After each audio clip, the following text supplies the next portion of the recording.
Queridos, vamos abrir as nossas Bíblias em Marcos, capítulo 9.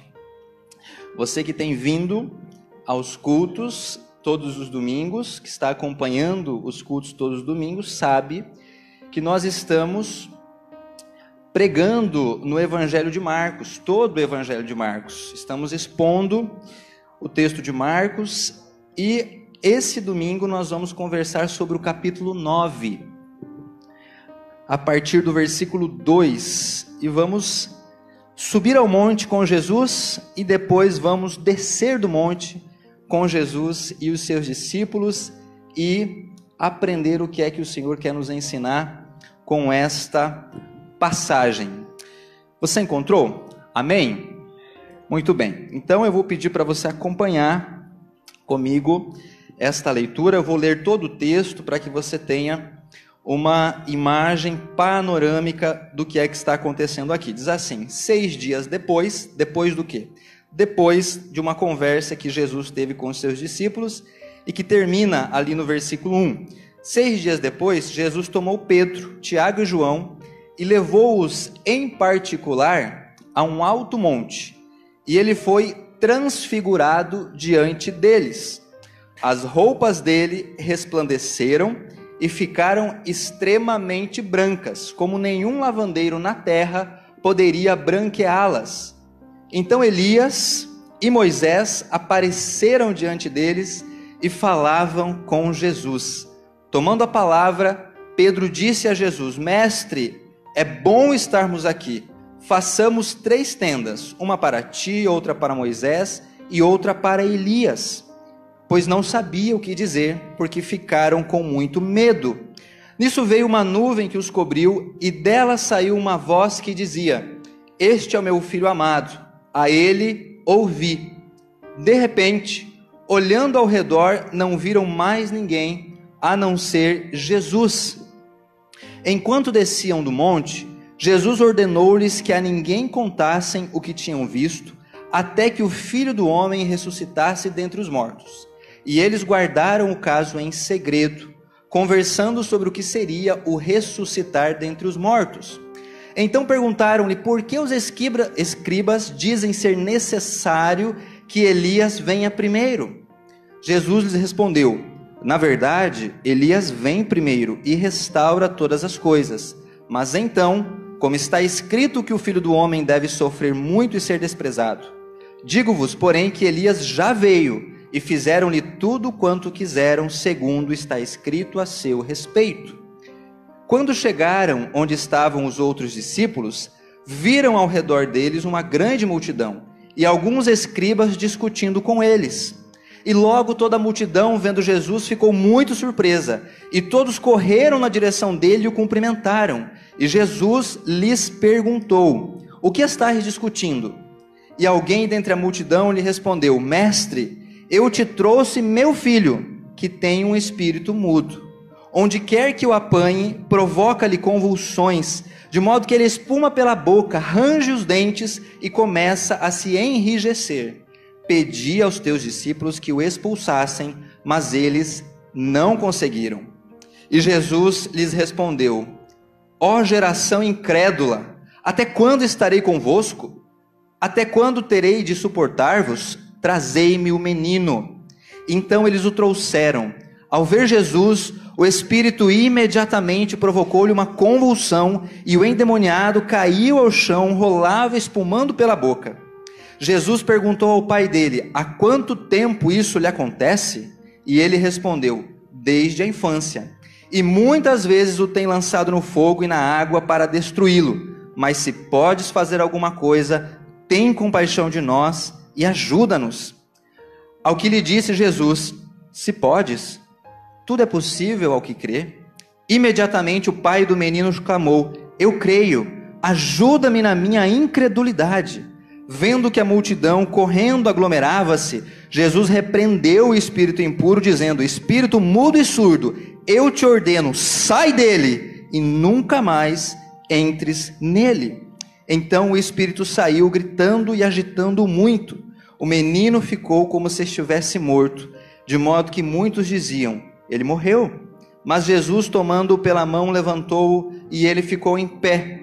Quando entrou em casa, seus discípulos lhe perguntaram em particular: por que não conseguimos expulsá-lo? E ele lhes respondeu: essa espécie não sai, a não ser pela oração e jejum. Vamos orar? Pai Santo, Deus eterno, nós estamos diante da Tua palavra e pedimos, ó Deus, que o Teu Espírito leve esta palavra ao nosso coração, à nossa consciência, à nossa mente, ó Pai, e que ela renove a nossa força para Te servir, para Te honrar, e que ela, ó Deus, faça com que a nossa fé seja cada dia mais viva e mais efetiva na vida daqueles que precisam conhecê-lo como único e suficiente Salvador. Em nome de Jesus. Amém. Queridos, esse texto, ele tem um pano de fundo, que é uma discussão entre Jesus e os seus discípulos. Desde os capítulos anteriores, nós estamos vendo Jesus fazer uma tentativa. E essa tentativa de Jesus, ela tem de certa forma fracassado, porque os discípulos, eles não compreendem algumas coisas, não entra na cabeça, não entra no coração, algumas coisas que estão acontecendo no ministério de Jesus. Que tentativa é essa que Jesus está fazendo? Jesus está tentando explicar com clareza aos discípulos que ele é o Messias e que o ministério do Messias implica numa morte, e numa morte cruel, que implica que o Messias sofra, que implica que o Messias caia na mão dos pecadores e seja morto, e implica também que após morrer o Messias ressuscite para a salvação de todos aqueles que crerem, e os discípulos não estão entendendo isso. No capítulo anterior nós aprendemos, na última semana com o pastor Elias, que Jesus mais uma vez tentava explicar essa situação aos discípulos, e isso não entra na cabeça. Eles não criam ainda que o Messias deveria morrer crucificado. Isso não entrava na cabeça de um judeu do primeiro século que tinha uma esperança messiânica. Ele não entendia como a morte do Messias poderia libertar Israel. Sabe o peixe, quando está dentro da água? Ele não sabe que ele está dentro da água. É impossível que o peixe saiba que está dentro da água. Ele não tem essa consciência. Da mesma forma, aqueles discípulos, homens judeus imersos numa cultura farisaica, não conseguem entender que o Messias que viria não correspondia às expectativas que aquela cultura havia produzido. Que Messias eles estavam esperando? Eles estavam esperando um Messias poderoso no sentido militar, um Messias que viesse e destruísse o Império Romano, um Messias que viesse e acabasse com as forças militares romanas que estavam dominando a região da Judéia, tirasse o governador romano do poder, tirasse César do poder e estabelecesse politicamente, militarmente, o seu reino de paz e de prosperidade, e aí sim, o reino de Israel estaria restaurado. Essa era a esperança messiânica que eles tinham. E quando Jesus dizia: olha, o Messias, o Filho do Homem, ele vai até Jerusalém, e ele será preso, e ele será julgado, e ele será condenado, e ele sofrerá, e ele morrerá, e ele ressuscitará. Eles não entendiam isso como o papel do Messias, e por isso colocavam, inclusive, a identidade de Jesus em xeque. E agora Jesus vai usar o episódio em que eles sobem o monte e se transfigura na frente deles, para mostrar com mais clareza a majestade do Messias, e também para que a voz do Pai, a voz de Deus, pudesse de alguma forma intervir na fé daqueles discípulos, de modo que eles pudessem ter uma compreensão mais adequada do papel de Jesus, para que eles ampliassem a sua fé. E a pergunta que eu faço, queridos, diante dessa introdução: será possível um cristão reproduzir hoje o mesmo padrão de pensamento dos discípulos até esse momento? Será que nós, como discípulos do Senhor, podemos estar imersos numa esperança baseada numa leitura equivocada das Escrituras? Será que eu estou sendo cristão do jeito errado? Será que eu estou vivendo um cristianismo puramente nominal, sem que esta fé faça repercussões na vida prática? Será que a minha vida tem sido uma vida apenas onde eu tenho um rótulo de cristão, mas essa fé, ela não produz vida? Esta é uma pergunta que nós precisamos responder à luz desse texto.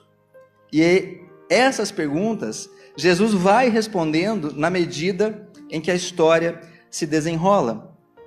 A primeira coisa que eu gostaria de compartilhar com os irmãos é que talvez nós precisemos subir o monte com Jesus, mas também descer o monte com Jesus para nós aprendermos o que é uma fé viva. A gente precisa estar perto de Jesus para que Ele reoriente a nossa fé nesse sentido. E a primeira coisa é que uma fé viva, ela é uma fé profética. Versículo 2: 6 dias depois, Jesus tomou Pedro, Tiago e João e levou-os em particular a um alto monte e foi transfigurado diante deles. As roupas dele resplandeceram e ficaram extremamente brancas, como nenhum lavandeiro na terra poderia branqueá-las. Então Elias e Moisés apareceram diante deles e falavam com Jesus. Queridos, uma fé profética, ela é uma fé que visa transformar o mundo à maneira de Deus, em vez de fugir do mundo para os braços de Deus. A fé cristã, ela é uma fé profética no sentido em que o núcleo, a essência do cristianismo, a essência da fé bíblica, ela procura transformar a realidade. Ela é uma fé que não se satisfaz com a realidade, com o mundo, com a vida, do modo como a realidade, o mundo e a vida estão no presente momento. A fé cristã, ela é uma fé restaurativa, ela é uma fé transformativa. Por quê? Porque há pecado no mundo, porque não há nenhum que faça o bem, porque todos e absolutamente todos se desviaram, porque todos pecaram e estão destituídos da glória de Deus. Porque nós vamos estudar aqui em Gênesis, na escola bíblica, quando chegarmos no capítulo 3, que houve separação entre o homem e o seu Criador, e esta separação, ela produz morte. Portanto, toda a criação foi atingida pelas marcas do pecado, e ela está cada vez mais se afastando de Deus. E portanto, a proposta que Deus traz para o mundo por meio do Evangelho é uma notícia de transformação. Quando Jesus chegava em algum lugar, numa aldeia, numa cidade, numa sinagoga, a primeira coisa que Jesus dizia era: arrependei-vos, porque é chegado o reino dos céus. Uma fé profética, ela vai nos ensinar que tudo precisa ser transformado. Quem está aqui com Jesus conversando são Moisés, o representante da lei, e Elias, representante dos profetas. Como se aquela imagem, aquela visão que os discípulos estão tendo ali de Jesus conversando com Moisés e com Elias, estivessem dizendo para eles: olha, as escrituras que vocês estão lendo errado, as escrituras que vocês acreditam, elas dão um testemunho profético do Messias, e ele vem para restaurar todas as coisas. Ele não vem para te dar uma religião, ele vem para te dar uma transformação de vida. É o testemunho do Antigo Testamento para o Messias que está ali diante deles. Eles precisavam entender isso. Quando Jesus chegava na sinagoga, ele lia um texto que estava no livro de Isaías, que dizia o seguinte: o Espírito do Senhor está sobre mim, pois me ungiu para evangelizar os pobres, para curar os doentes, para pôr em liberdade os cativos e para anunciar o ano aceitável do Senhor. E Jesus, quando leu esse texto, disse àqueles que o ouviam: hoje se cumpriu esta profecia diante de vocês, porque eu estou aqui para transformar a vida de vocês. O ministério de Jesus era um ministério profético, irmãos. Jesus também disse: eu vim para que tenham vida e a tenham em abundância. Jesus não veio para que o ser humano, a humanidade, continue presa aos poderes da morte. E Paulo, ainda caçoa lá em Coríntios: onde está, ó morte, a sua vitória? Onde está, ó morte, o seu aguilhão? Porque em Cristo o poder da morte ele é superado, porque Jesus disse que aquele que crê nele, ainda que morra, viverá, e portanto nós não vivemos com medo da morte, porque nós temos a certeza de que um dia estaremos com ele, e ainda que tenhamos morrido fisicamente, ressuscitaremos. Essa é a esperança que o Evangelho dá, é uma esperança restaurativa. O Filho do Homem veio buscar e salvar o que se havia perdido. Deus amou o mundo de tal maneira que deu o seu Filho para que todo aquele que nele crê não pereça. Deus estava em Cristo reconciliando consigo o mundo. Percebam, irmãos, que o Novo Testamento ele é cheio dessas referências. Ele é cheio de textos mostrando que a fé cristã ela é profética no sentido de que ela transforma. E portanto a nossa fé, ela precisa ser uma fé que vive buscando evidenciar a transformação que o Evangelho traz. A oração que Jesus ensina aos discípulos, ela enfatiza o aspecto restaurativo do seu ministério. Como é que foi que Jesus ensinou os discípulos a orar? Venha a nós o teu reino, seja feita a tua vontade. Jesus ensina os discípulos a orar e a pedir que o reino de Deus invada a terra, invada a realidade, que a vontade de Deus seja feita nas nossas vidas, no dia a dia, na segunda, na terça, na quarta, na quinta, na sexta-feira, da mesma forma que ela é feita no céu. Olha o que Jesus está pedindo para que você ore, para que a realidade seja uma realidade onde Deus está agindo. Ore o Pai Nosso. Pode orar todos os dias, você não vai ser considerado católico se você fizer essa oração todos os dias, porque é uma oração santa, é uma oração poderosa, é uma oração que transforma, é uma oração que pede para que o céu venha até a terra. Pode orar, em nome de Jesus.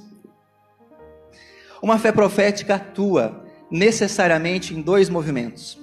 O movimento de ascensão, porque eles estão subindo o monte, é uma busca a Deus. O texto de Lucas diz que Jesus subiu o monte para orar. Ele estava indo lá para buscar a presença do Pai. Então o movimento de ascensão é uma busca a Deus, mas tem também o movimento de retorno, que é o viver para Deus. Eles descem o monte. Tem alguma coisa acontecendo no pé do monte que eles precisam dar solução para aquela situação. Isso também acontece bastante no Antigo Testamento. Moisés, que estava ali conversando com Jesus, a gente lê lá em Êxodo que ele subiu o monte, ele recebeu as tábuas da lei, ele se encontrou com Deus no monte, e ele retornou para profetizar e para transformar aquele povo que estava ali saindo do Egito em um povo de Deus. A mesma coisa acontece com Elias, que também está ali conversando com Jesus. Elias foge de Jezabel, sobe o monte Sinai, e lá no monte, lá em cima, ele tem um encontro com Deus. E depois desse encontro com Deus, ele desce do monte para profetizar e transformar o reino de Israel, o reino do norte. E ele faz isso. Jesus, ele também sobe o monte da transfiguração, ele se encontra com Deus e ele retorna para reparar o mundo que está contaminado pelo mal. Assim que ele desce do monte, ele cura o endemoniado, porque os discípulos não conseguiam curar. Irmãos, de modo mais fundamental, a Bíblia diz em João 8:23 que Jesus veio lá de cima. Ele mesmo diz isso: eu sou lá de cima. Ele veio de um monte, que é o monte mais alto que a gente pode imaginar, que é o monte onde está o trono de Deus, o trono da graça de Deus. Ele veio de lá para trazer cura e redenção, mas ele subiu novamente, e ele vai voltar mais uma vez, e quando ele voltar, ele vai consumar a transformação que ele já começou a fazer nas nossas vidas. Aquele que começou a boa obra, há de consumá-la, de completá-la até aquele dia. Uma fé profética implica em uma busca por Deus no alto do monte. Nós precisamos subir o monte, mas também precisamos retornar ao mundo para que o mundo seja transformado. Tem uma frase do Miroslav Volf que eu quero compartilhar com os irmãos. Ela diz assim: a fé cristã, ela apresenta falhas quando é praticada como uma religião mística, na qual a ascensão é seguida por um retorno estéril. Miroslav Volf está dizendo que a fé, ela pode falhar, que a fé, ela pode ser uma fé morta, que ela pode ser uma fé sem nenhum poder transformador, quando ela se transforma num misticismo e quando ela não tem repercussões na vida e no dia a dia. Eu quero compartilhar também quais seriam essas falhas de uma fé que não é profética. Uma fé viva é uma fé que não falha na sua busca por Deus. Versículos 5 até o 13, o texto diz assim: tomando a palavra, Pedro disse a Jesus: Mestre, é bom estarmos aqui. Façamos 3 tendas, uma para ti, outra para Moisés e outra para Elias. Pois não sabia o que dizer, porque ficaram com muito medo. Nisso veio uma nuvem que os cobriu, e dela saiu uma voz que dizia: Este é o meu filho amado, a ele ouvi.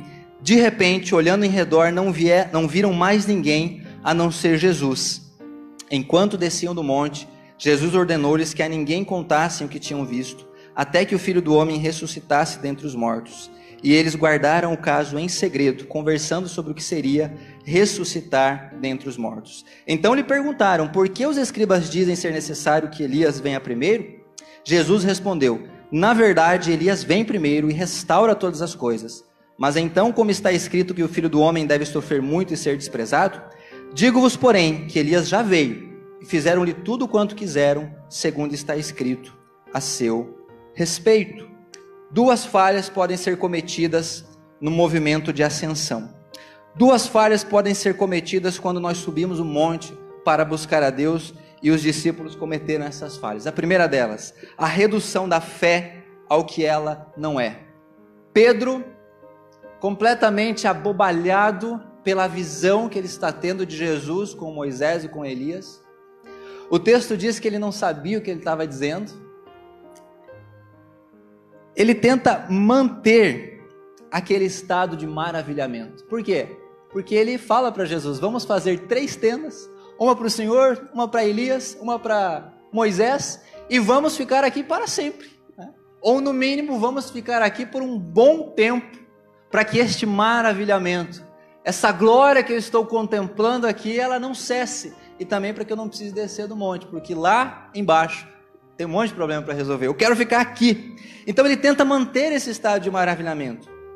Pedro também tenta manter Jesus no monte. Por quê? Porque ele queria impedir que Jesus sofresse. Lembram da discussão entre Jesus e os discípulos? Eles custavam a crer que Jesus sofreria. No capítulo 8, Pedro chega a puxar Jesus de lado e repreender Jesus.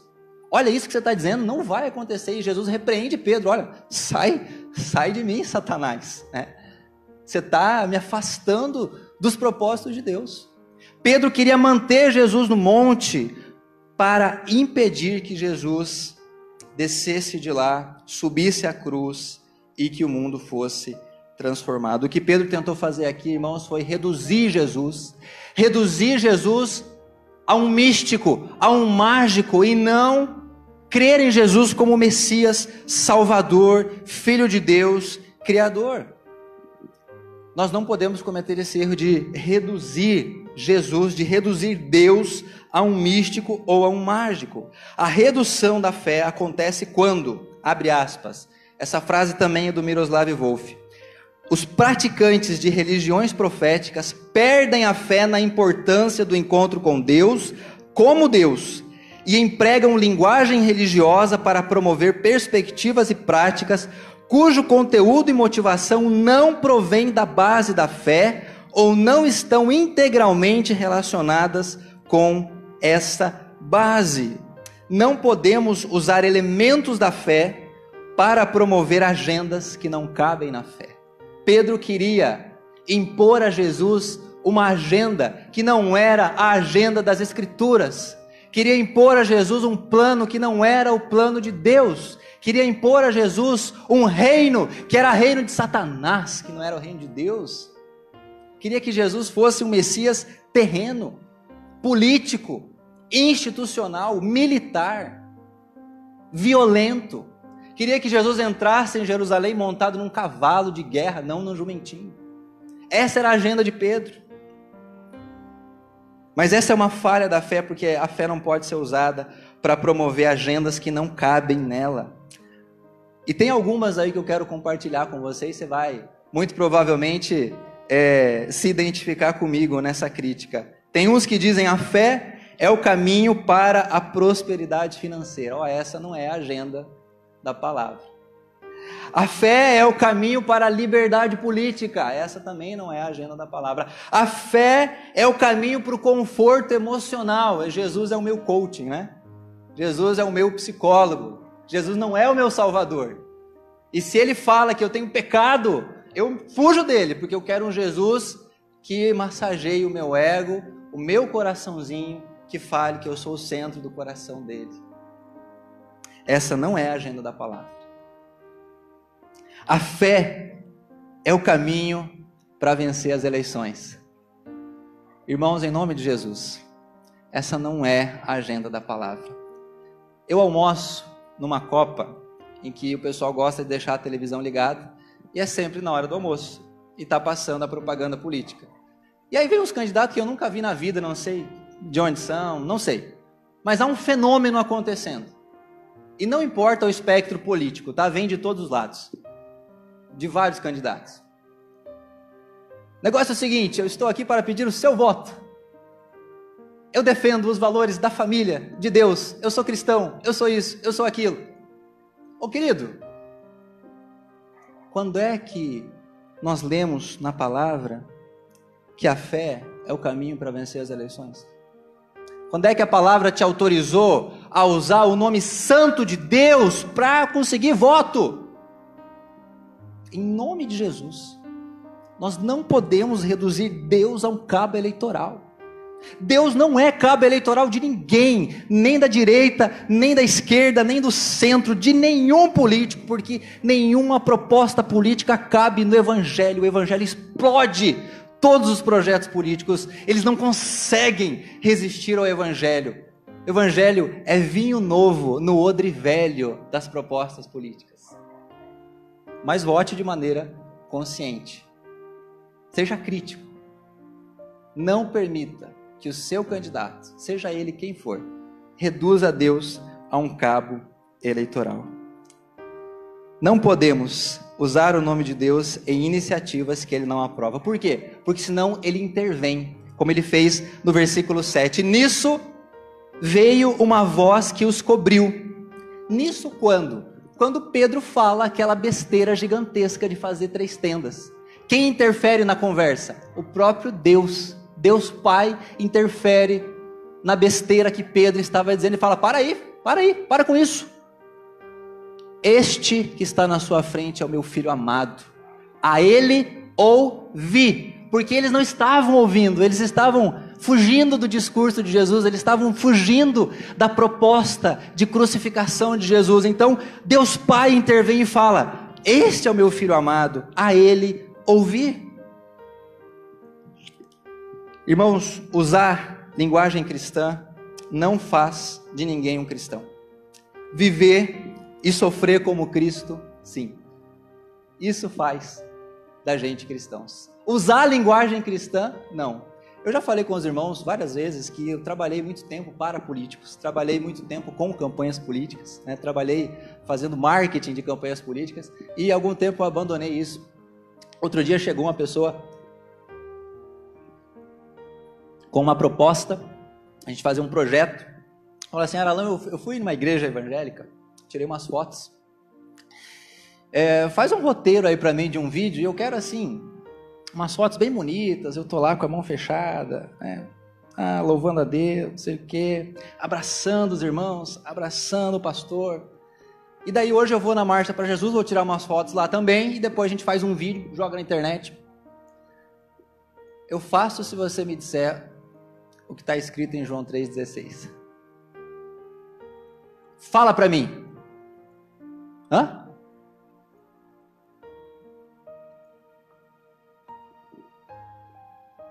É claro que esse vídeo não aconteceu. Por quê? Porque usar linguagem cristã não faz de ninguém um cristão. Vir à igreja não faz de ninguém um cristão. Dar o dízimo não faz de ninguém um cristão. O que faz de alguém um cristão é viver e sofrer como Cristo.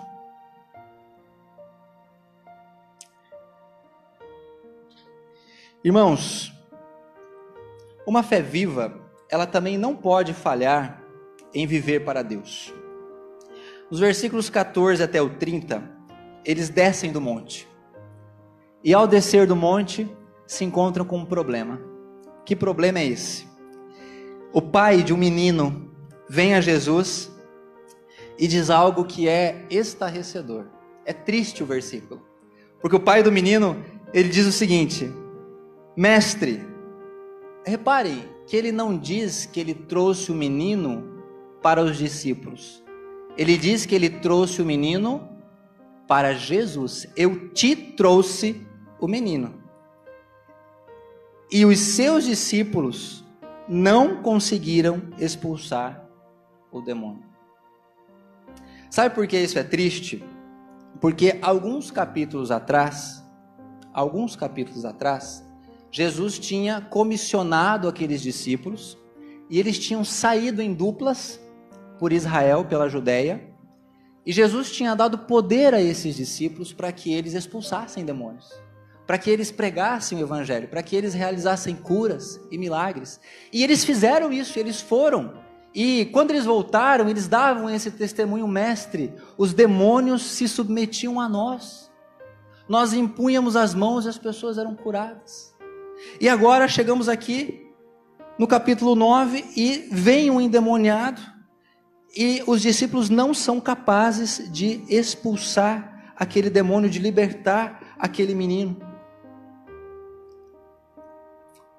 Um dos principais, ou talvez a principal falha, quando nós retornamos do monte, quando nós buscamos viver para Deus, é uma falha chamada ociosidade.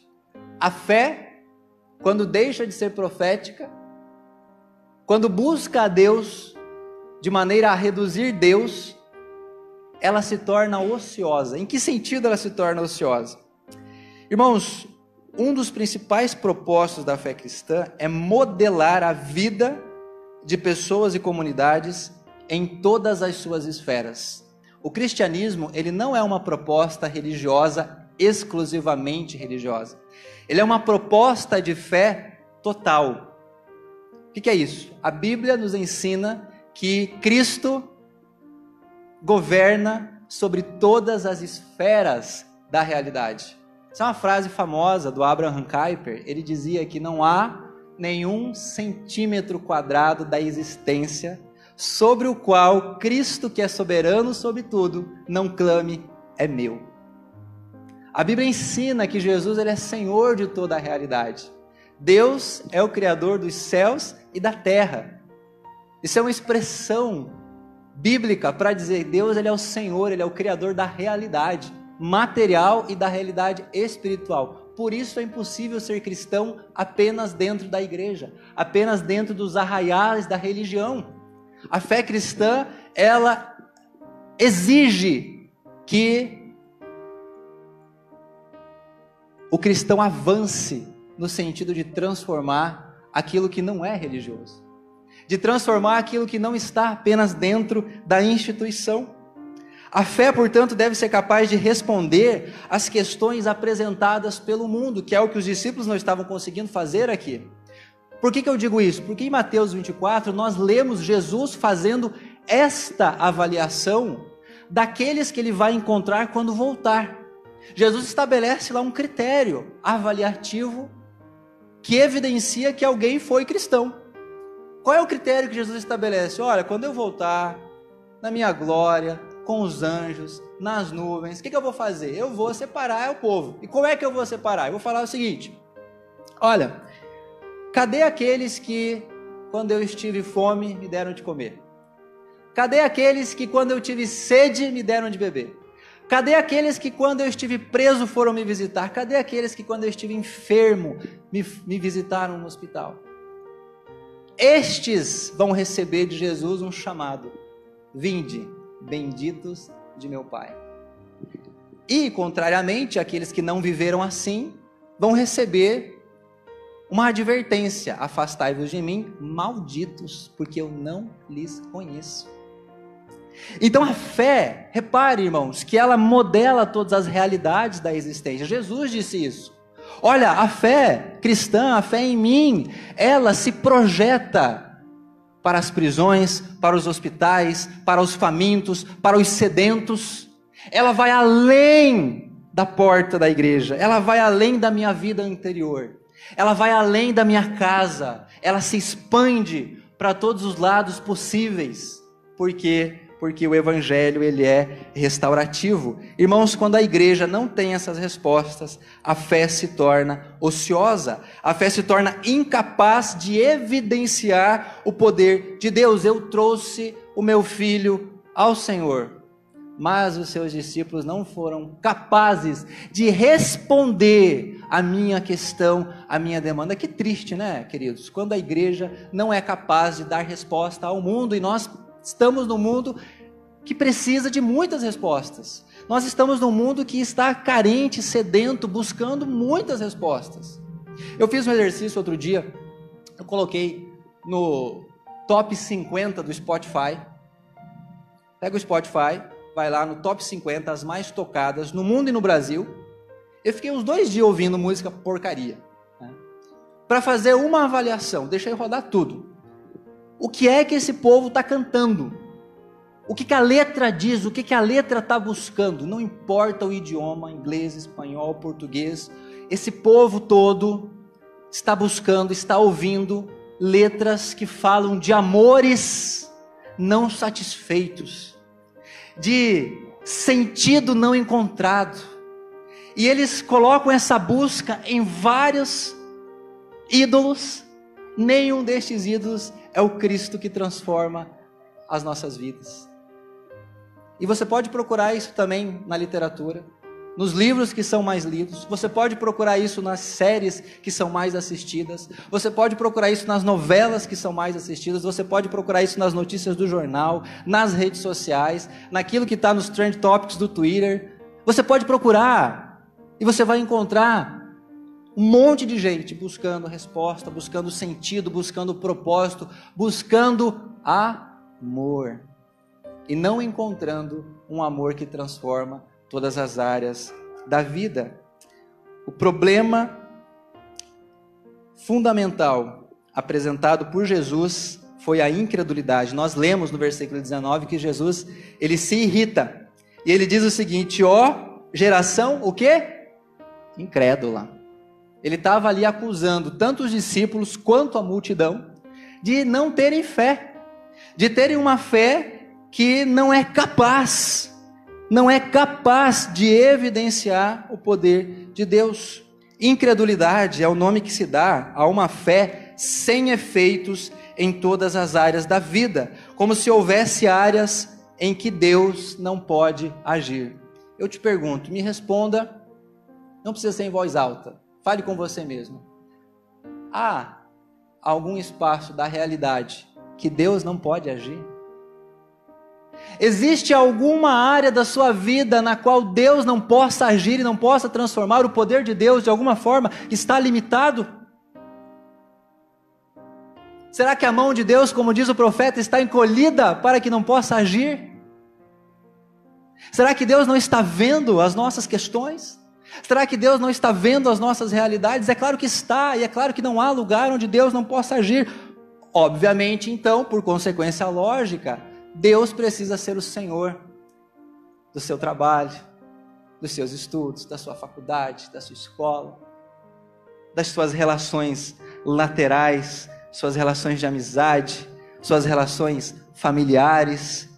Deus é o Senhor de toda e qualquer área que você possa imaginar e colocar diante dele, das suas emoções, das suas questões interiores, das suas finanças. Todas as áreas precisam ser entregues ao Senhor, porque em todas as áreas Ele tem transformação para fazer. E o Evangelho está cheio desses relatos. Lembrem de Zaqueu, homem rico, porém corrupto, bandido, porém desejando transformação. E quando ele vê que vem um profeta, ele sobe na árvore para olhar para o profeta. E o profeta, que por acaso era Jesus, fala: desce daí, porque hoje eu vou entrar na sua casa. E quando Jesus entra na casa daquele homem, toda a vida dele é transformada. Ele se levanta da mesa do jantar e ele diz: Senhor, se eu roubei alguém, eu vou devolver quadruplicadamente.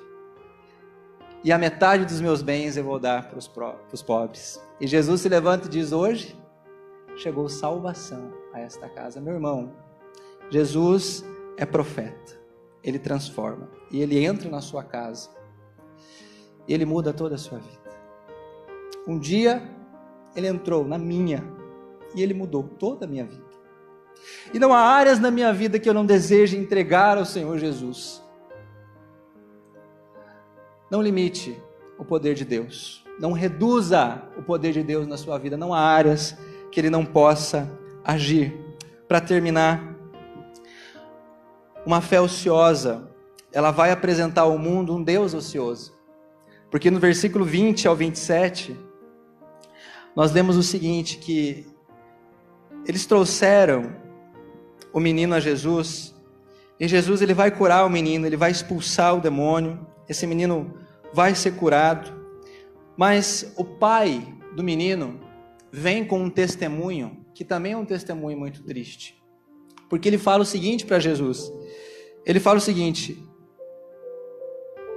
muitas vezes o demônio lança o meu filho no fogo e na água para destruí-lo, mas se podes fazer alguma coisa, tem compaixão de nós e ajuda. E Jesus olha para aquele homem: se podes? Por que o pai vai a Jesus com essa incredulidade? Se podes, diante de Deus encarnado.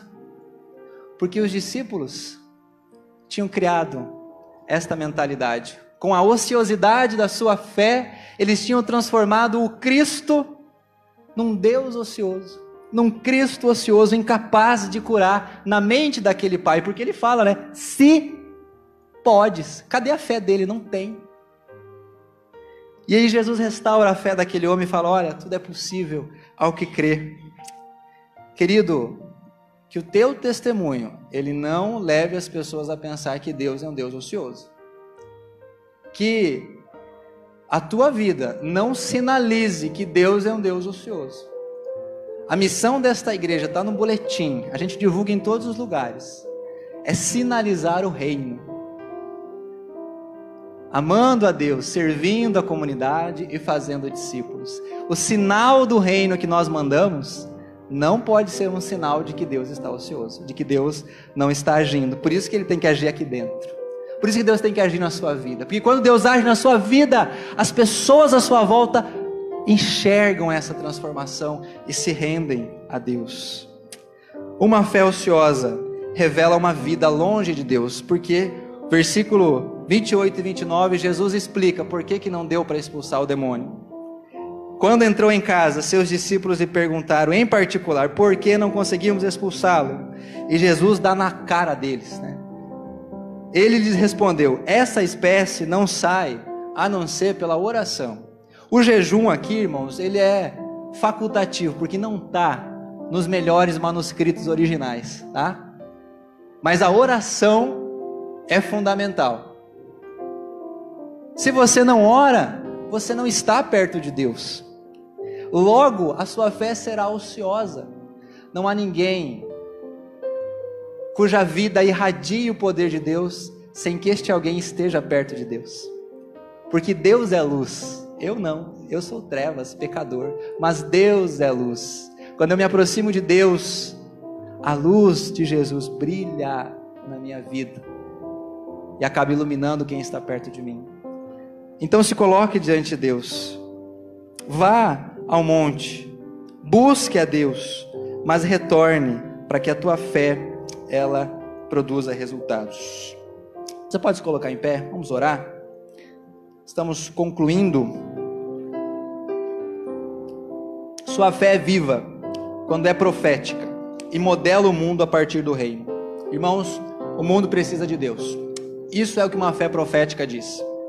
Sua fé é viva quando você não reduz um Deus a um ídolo pessoal doador de benefícios específicos. O mundo precisa de Deus, mas Deus não é um amuleto para o mundo. Sua fé é viva quando produz efeitos transformativos e restaurativos no mundo. O mundo precisa de Deus, e Deus não propõe uma mágica para renovar o mundo. Deus propõe um estilo de vida. É o estilo de vida do reino que revela o poder de Deus e transforma o mundo. Ore comigo. Pai Santo, Teu Espírito Santo, Pai, aplique essa palavra aos nossos corações, às nossas vidas. Aumenta a nossa fé, Pai. Aviva, Senhor, a nossa fé. Age, ó Deus, por meio dos Teus servos, para que o Teu poder transforme as realidades nas quais nós estamos envolvidos. Pai Santo, em nome de Jesus, por meio de nós, transforma as nossas famílias. Transforma, Senhor, os nossos relacionamentos. Transforma, Senhor, o nosso trabalho, os nossos estudos. Transforma, Senhor, a nossa vida interior, as nossas emoções. Transforma, Pai, a nossa cidade. Transforma, ó Deus, o nosso país. Transforma, Deus, todas as realidades, porque o Senhor é Senhor delas. O Senhor não é Senhor só da igreja. Transforma os nossos corações, ó Deus, que todas as áreas das nossas vidas sejam entregues a Ti, ó Pai. Que o Teu poder nos renove, que nós possamos subir ao monte para Te buscar, mas também descer para transformar, em nome de Jesus. Amém.